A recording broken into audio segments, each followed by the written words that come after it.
Jane Goodall by Isabel Ford. Jane Goodall was born on April 3, 1934, in London, England. As a young child, Jane loved animals.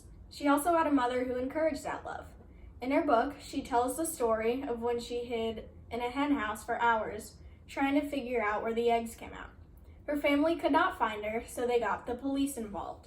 When Jane finally returned to the house, her mother explained where the egg comes out. In her early 20s, Jane had learned a ton about Africa and the animals that lived there, even though she had not been to college. In 1958, a man named Louis Leakey offered her a job studying chimpanzees.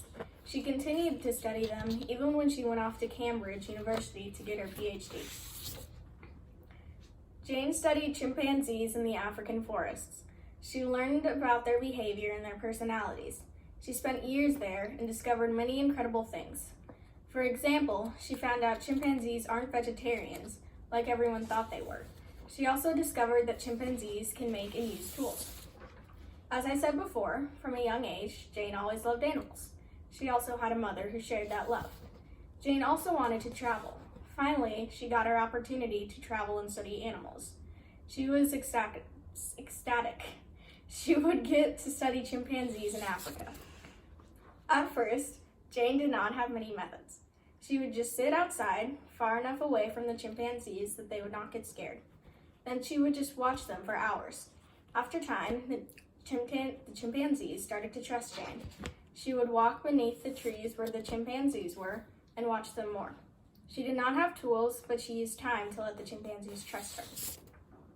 When Jane found something, she would write it in her journal. She would also tell her findings to other people, like the person leading her project, who would tell other people. Most of her findings were accepted by people because they trusted her. Chimpanzees were animals we did not know much about until Jane studied them. Her work has influenced society. One of Jane's biggest problems was in her first month studying chimpanzees. The chimpanzees would not come near her. Anytime Jane came too close to a chimpanzee, it would get scared and run away. Jane fixed this problem with time. After a while, the chimpanzees trusted her and she could study them way easier. That is it.